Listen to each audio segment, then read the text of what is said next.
한 교회에 있었던 이야기입니다. 항상 설교 시간마다 주무시는 그런 집사님이 계셨다고 합니다. 이 집사님의 특징은 설교 시작이 되는 순간 갑자기 일어나서 화장실에 가는 것이었다고 합니다. 그래서 매주 그렇게 하시다 보니까 한 번은 목사님께서 이 집사님께 한번 물어보셨습니다. 집사님, 왜 항상 설교 시작 전에 화장실을 가십니까? 그러자 이 집사님이 죄송합니다. 제가 잠자기 전에 화장실 가는 습관이 있어서요 라고 대답했다고 합니다. 아마 이 집사님께는요 목사님의 설교가 예배 중에 수면제였던 것 같습니다. 여러분, 우리는 성경 66권을 통독하다 보면요 성경의 수면제라고 하는 책을 만납니다. 혹시 아십니까? 그 책은 바로 오늘 본문의 책인 역대상입니다. 역대상과 역대하가요 이 별명이 있는데 성경의 수면제라고 하는 그런 별명입니다. 왜 이 역대상의 별명이 성경의 수면제냐면요 여러 이유가 있겠지만 핵심은 1장에서 9장까지 이번 주에 큐티해 보신 분은 다 아시죠? 사람 이름만 반복해서 등장합니다. 아담부터 해서 그 족보가 시작됩니다. 그래서 9장까지가요 사람 이름으로 가득 찬 그런 족보가 계속해서 등장하는 것입니다. 그래서 이 족보를 일단 읽어나가다 보면 자기도 모르는 사이에 잠들어 있는 모습을 발견하게 된다. 그래서 이 역대상을 성경의 수면제라고 부릅니다. 그렇다면 우리는 한번 이런 질문을 던져볼 필요가 있습니다. 아니, 왜 이렇게 긴 족보가 이렇게 역대상이라고 하는 중요한 책에서 이렇게 길게 등장할까? 하나님은 왜 굳이 이런 긴 족보를 기록하게 하셔서 많은 사람들을 잠들게 하시는 걸까? 여러분, 어떻게 생각하십니까? 왜 이렇게 1장에서 9장까지 방대한 족보가 등장해야만 하는 것일까요? 이것에 대해 설명하기 전에 먼저 우리는 이 역대상하라고 하는 책과 그 바로 전에 등장하는 열왕기상하를 먼저 좀 비교해 볼 필요가 있습니다. 열왕기상하와 역대상하는요 굉장히 비슷합니다. 실제로 많은 내용이 겹칩니다. 이스라엘 왕에 대한 기록인데요 거의 동일한 본문이 등장하기도 하고요 똑같은 인물이 반복해서 등장합니다. 그런데 읽어보시면 아실 겁니다. 읽어보시면요 똑같은 내용을 다루고 있지만 관점이 다릅니다. 그 역사에 대한 그 역사만이 다른 것입니다. 그 이유는요 열왕기 상하가 쓰여진 시기와 역대 상하가 쓰여진 시기가 다르기 때문입니다. 여러분 혹시 아십니까? 역사를 기록할 때 그 역사가 어떤 내용을 담고 있느냐도 중요하지만 그 역사를 언제 기록했느냐 그 기록의 시기에 의해서 그 역사를 바라보는 관점이 완전히 달라집니다. 제 이야기를 좀 조심스레서 꺼내서 여러분에게 좀 도움을 드리고 싶습니다. 저는 아내와 4년 동안 연애를 하고 결혼을 했습니다. 사실 저희가 연애를 3년 정도 했을 때 정말 심하게 의견 충돌을 경험하고 헤어졌습니다. 그리고 헤어졌을 때 저는 자신이 있었습니다. 다시 만나지 않겠다. 내가 이 3년 동안 시간 낭비를 했구나. 그런 마음으로 정말 그때 제 감정은 후회, 자책, 원망 이런 내용들이 그 당시 제 감정을 진순하는 내용들이었습니다. 그런데요 시간이 흐르고 지금 저에게 그 사건을 바라보면요 다른 관점을 가지게 됩니다. 저는 그 이별이 있었기 때문에 얼마나 감사한지 모릅니다. 그 이별 덕분에 저는 이 사람이 아니면 안 된다는 것을 알게 되었기 때문입니다. 그 당시 그 사건에 대한 제 기록은 불만, 원망, 후회였지만 오늘날 저에게 그 내용을 다시 한번 기록하라고 한다면 그 메시지는 감사, 오히려 그것이 저에게 기회, 은혜라고 고백하게 될 것입니다. 이렇게 과거의 역사를요 언제 기록하느냐에 따라서 다릅니다. 먼저 열왕기상하는 언제 기록했을까요? 열왕기상하는 이스라엘의 남유다가 바벨론에 의해서 멸망하자마자 기록한 책이 열왕기 상하입니다. 그래서 자연스럽게 백성들의 질문은 이것입니다. 왜 우리가 망했는가? 우리는 하나님의 백성이고 우리는 하나님과 언약을 맺은 영광스러운 공동체인데 왜 우리는 멸망했는가? 그것에 대해서 질문할 수밖에 없는 상황입니다. 그것에 대한 메시지는 하나님 말씀하십니다. 나는 너희를 향한 마음이 변한 적 없지만 너희들이 나를 떠났구나. 그 멸망의 이유는 하나님의 무능이 아니라 우리의 불순종 때문이라는 것으로 분명하게 말씀하고 있습니다. 그래서 지금 다시 회개하여 돌아온다면 회복될 수 있지만 그렇지 않다면 너의 삶은 계속해서 폐허로 방치될 수밖에 없다는 것입니다. 이것이 열왕기 상하 남유다가 멸망하자마자 기록된 바로 하나님의 메시지입니다. 그리고 역대상하는 언제 기록되는가? 열왕기 상하가 기록된 이후에 한 100년 후에 하나님께서 기록하게 하신 책입니다. 지금 100년 후에 어떤 시간이 흘렀죠? 남유다 백성들은 바벨론 위에 멸망당하고 나서 바벨론 땅에 포로로 끌려갔습니다. 그곳에서 포로로 70년 동안 살아갑니다. 그리고 하나님의 약속대로 70년이 되자마자 그들은 이스라엘 땅으로 귀환합니다. 돌아오게 됩니다. 그리고 돌아왔을 때 기록된 책이 역대상하입니다. 여러분 생각해 보십시오. 지금 이스라엘 백성들은요 70년의 세월을 바벨론 땅에서 살았습니다. 그 말은 곧 70살이 넘는 분들은 70세가 넘는 분들은 그 이전에 이스라엘 땅에 대한 기억을 가지고 있지만 70세가 되지 않는 모든 세대들은요 태어난 고향이 바벨론 땅입니다. 한 번도 조국 이스라엘 땅을 가본 적이 없습니다. 그들은 바벨론 땅의 언어로 바벨론 땅의 문화로 익숙해져서 자라났습니다. 물론 가정에서 철저히 율법에 대한 교육과 히브리어 언어를 배웠을 것입니다. 하지만 그 부모 세대, 그 어른 세대에 비하면 모든 것이 미숙할 수밖에 없습니다. 그들이 하나님의 약속대로 70년이 되자 돌아왔습니다. 돌아왔을 때 70세 이상이 아닌 그 모든 대부분의 젊은 세대들은요 돌아온 조국 이스라엘 땅은 무엇 하나도 안정감 없게 느껴지는 낯선 땅입니다. 그리고 그들은 이렇게 외쳤을 것입니다. 난 누군가, 또 여긴 어딘가. 무엇 하나 그들에게 편안한 곳이 없었을 것입니다. 심지어 그들이 도착한 그 땅의 현실은 폐허입니다. 그들은 조금 전까지만 해도 그 당시 고대 근동의 가장 강력한 제국인 바벨론 땅, 페르시아 제국의 그 영광스러운 문화를 누리면서 살았습니다. 돌아왔을 때 마치 우리나라가 6.25 전쟁 이후에 겪었던 그 폐허처럼 그들의 조국의 이스라엘 예루살렘 땅은 그런 모습으로 방치되어 있습니다. 얼마나 혼란스러웠을까요? 특별히 그들이 경험했던 혼란은 정체성에 대한 혼란입니다. 여러분 이거 프랑스에서 1.5세로 2세로 자라나신 분들이 공통적으로 저에게 들려주신 이야기가 있습니다.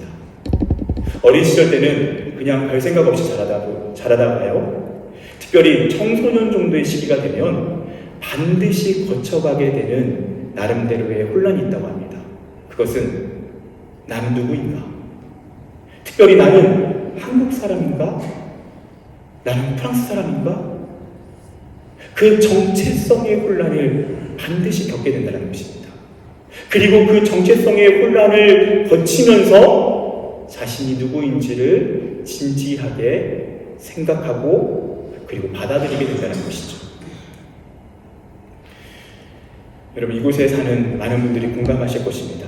지금 다시 이스라엘 땅으로 돌아온 이 백성들은요 바로 그런 혼란 가운데 있는 것입니다.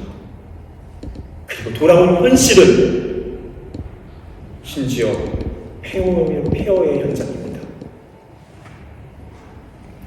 바로 그러한 현실 가운데서 그 정체성의 혼란을 겪고 있는 그 백성을 향해서 하나님은 역대 생활을 통해서 그들을 설득시키십니다.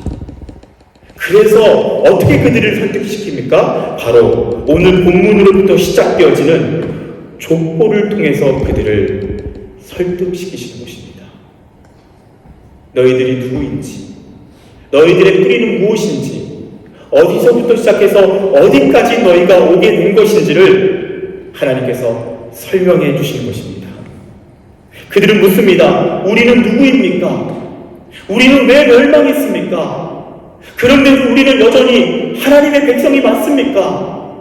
그리고 하나님께서 분명히 우리를 사랑하신다고 하셨는데 우리의 현실은 폐허입니다. 그런데도 불구하고 하나님이 여전히 나를 사랑하십니까? 그 질문에 대해서 하나님께서 먼저 이 족보를 통해서 그들에게 말씀하신 것입니다. 먼저 최초의 사람 아담을 등장시키십니다. 그리고 그 이후에 하나님의 은총을 경험한 하나님의 백성들이 등장합니다. 아담, 셋, 에노스, 게남, 마할랄렛, 야렛, 에녹, 무드셀라, 라멕, 노아, 셈, 함, 야벳. 이렇게 인류 최초의 조상으로부터 시작해서 그리고 바로 그들의 어른 세대의 조상들까지 그 기나긴 역사의 족보를 열왕기상 1장에서 9장까지 가득 담아냅니다. 그러면서 하나님은 이렇게 말씀하신 겁니다. 나는 아담으로부터 시작해서 바로 너희들의 앞선 세대까지 단 한순간도 너희를 잊은 적이 없다. 난 너희를 이렇게 인도했고 내가 지금 여기까지 너희를 인도했다. 너희는 변함없이 나의 백성이다. 아담으로 시작해서 오늘 너희까지 너희들은 변함없는 나의 백성이고 너희를 향한 나의 사랑은 창조 때부터 지금까지 멈춘 적이 없다. 나의 사랑은 변함없다.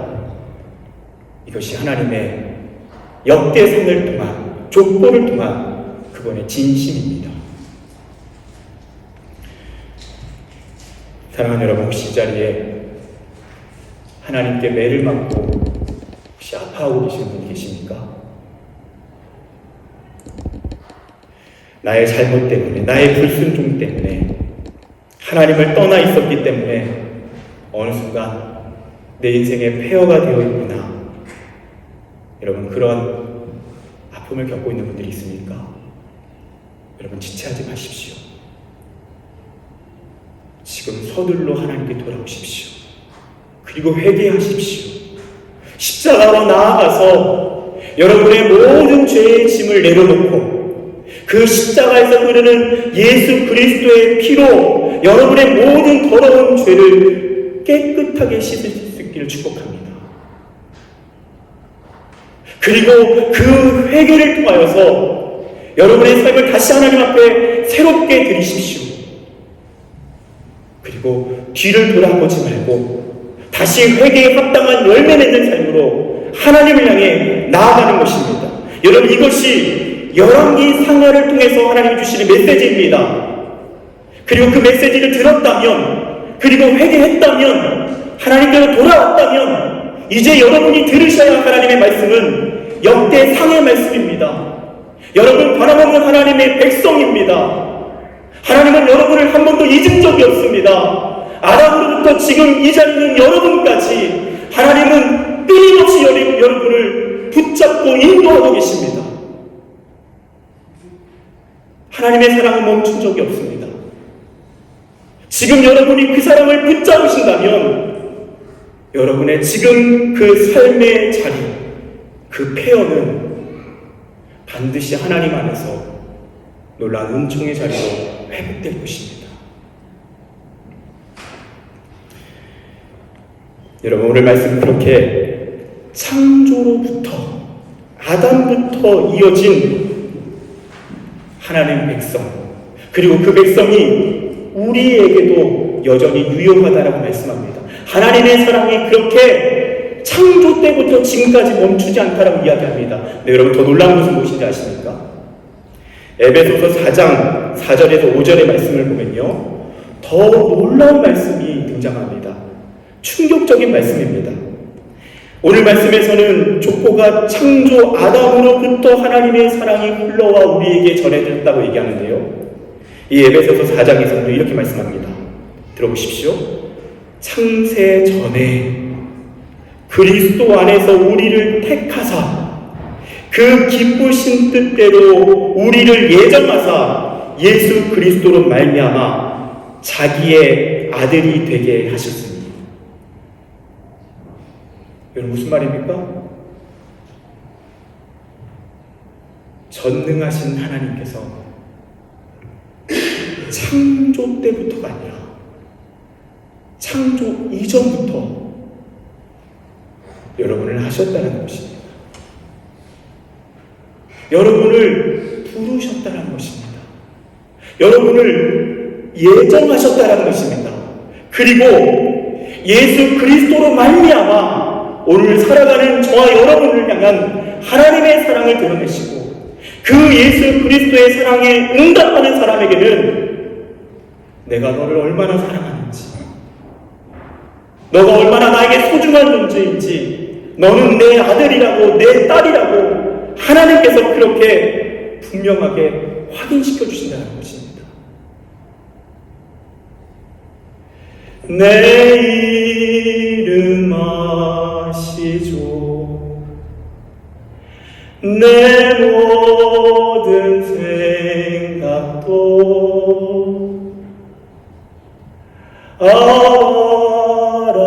알아부를 때 그가 들으시죠.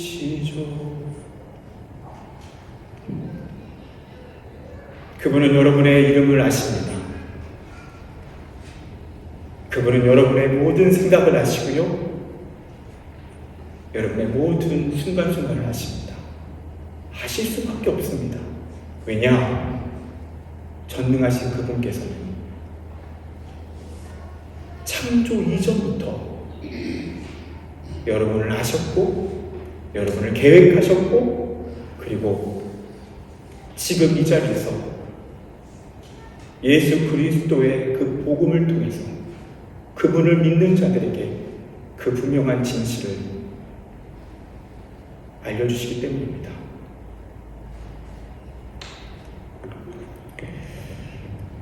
여러분, 그렇습니다. 하나님의 사랑은 오늘도 저와 여러분을 향해서 너는 나의 백성이라고 말씀하십니다. 너는 내 딸이라고, 너는 나의 아들이라고 말씀하십니다. 창조 때부터, 아니 창조 이전부터 너를 향한 나의 사랑은 멈춘 적이 없다고 말씀하십니다.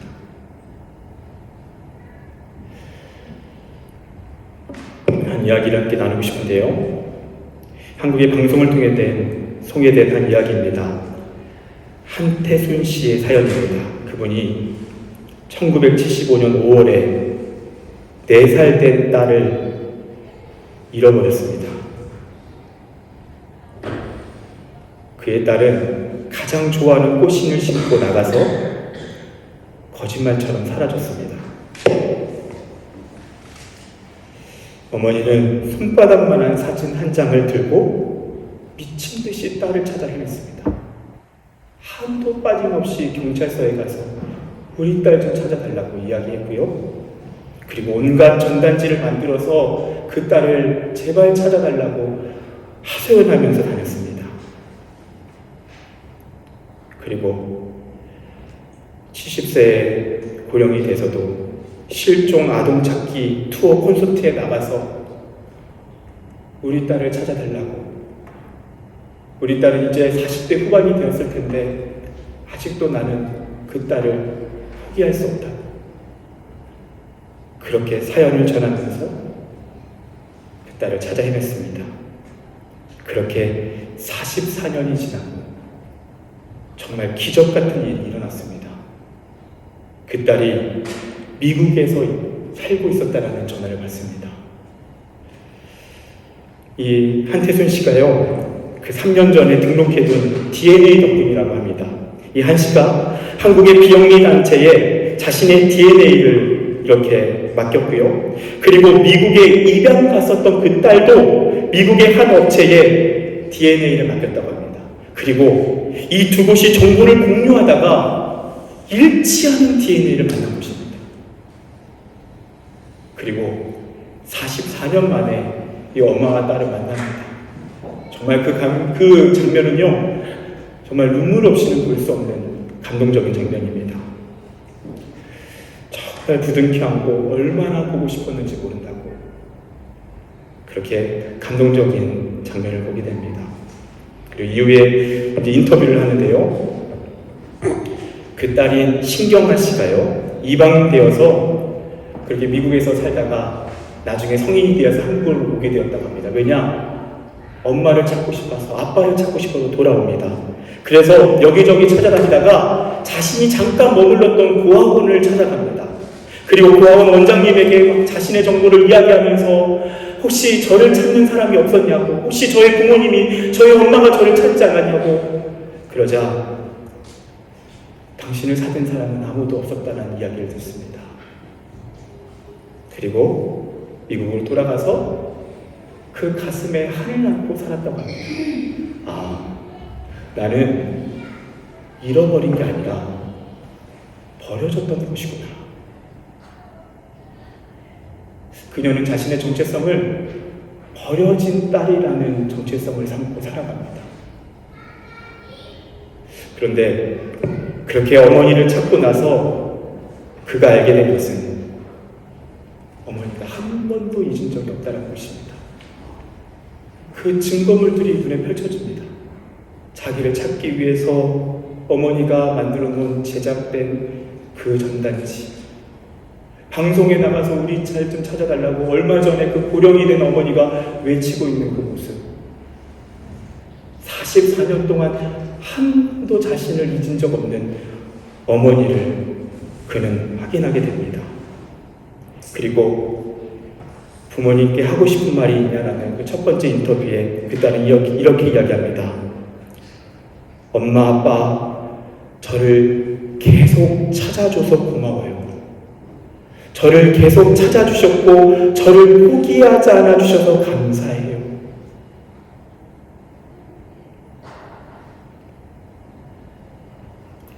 그녀의 정체성은 거짓된 정체성이었습니다. 나는 버려진 딸이었구나. 그는 그 어머니의 사랑 앞에서 자신의 진정한 정체성을 찾게 됩니다.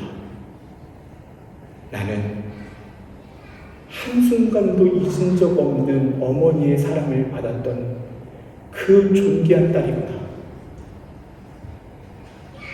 나는 변함없는 그 사랑 안에서 지금껏 살아왔던 사랑받는 존재였구나.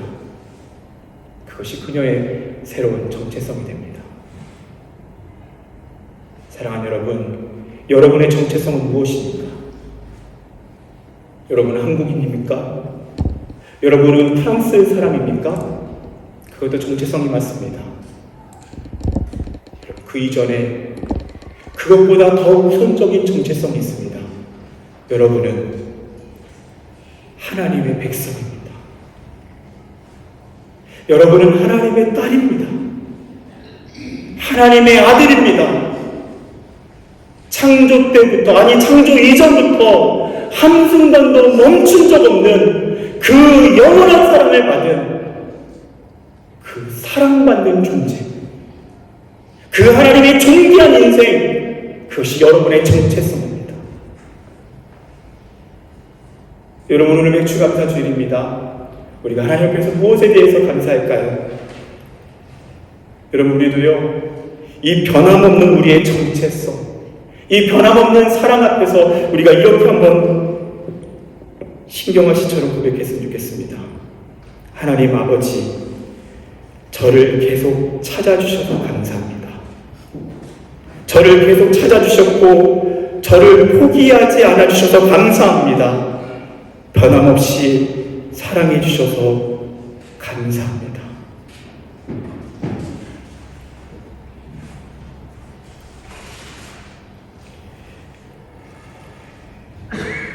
이 변함없는 진실 앞에서 하나님을 향해 온전한 감사를 고백하는 오늘 맥주 감사 주일 되시기를 축복합니다. 기도하겠습니다.